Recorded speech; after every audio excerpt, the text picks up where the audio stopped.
అదే RTV app వార్తల్ని క్షణాల్లో చదివే అవకాశం ఉంటుంది. ఒక న్యూస్ పేపర్, ఒక టెలివిజన్ ఛానల్ మీ చేతుల్లో ఎప్పుడూ ఉంటాయి. గవర్నర్గా అయిన తర్వాత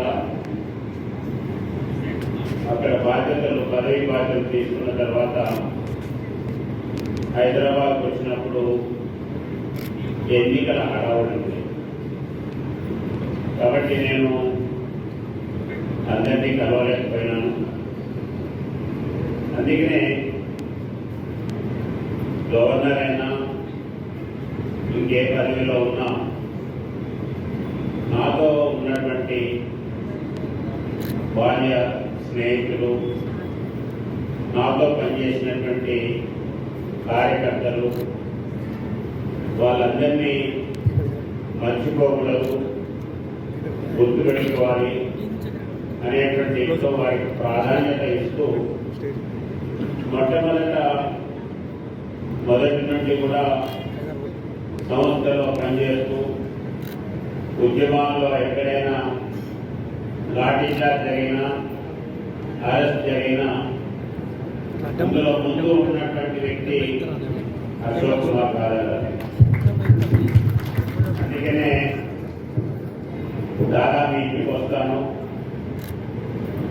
మీ ఇంటికి వస్తానంటే మా ఇంటికి కాదు, ముందు నాకు మొత్తం ఒక రోజంతా ఇవ్వాలి. ఇక్కడికి వెళ్ళి మొత్తం జిల్లాలని తీసుకొని వస్తాను.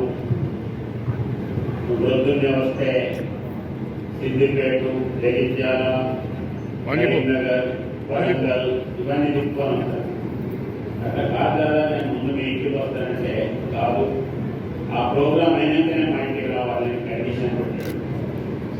అందుకనే మొట్టమొదట అశోక్ యాదవ్ గారు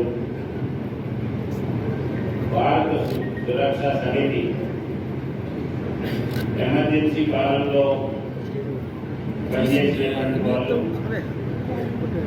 రెండవ స్వాతంత్ర ఉద్యమాన్ని లేదా ప్రజాస్వామ్య పరిరక్షణ కొరకు పనిచేస్తున్నటువంటి వాళ్ళని ఆ రోజు జైళ్ళల్లో పెడితే పోరాటాలు చేసి బయటికి ఆ యొక్క ఎమర్జెన్సీ ఎత్తేసే వారు కూడా జైళ్ళల్లో ఉండి వచ్చినటువంటి వాళ్ళు. స్వాతంత్ర కొరకు పోరాటం చేసినటువంటి వాళ్ళల్లో స్వాతంత్రం వచ్చిన తర్వాత వారికి గుర్తింపు ఇచ్చి స్వాతంత్ర సమయోధులుగా వారికి ఆరోగ్య విషయంలో ఇతరత్ర బెనిఫిట్స్ అన్ని కూడా ఇచ్చుకోవచ్చారు. మరిన్ని వీడియోస్ కోసం ఛానల్ ని సబ్స్క్రైబ్ చేయండి. లేటెస్ట్ అప్డేట్స్ కోసం వాట్సాప్ ఛానల్ ని ఫాలో చేయండి. అండ్ లింక్ డిస్క్రిప్షన్ లో ఉంది.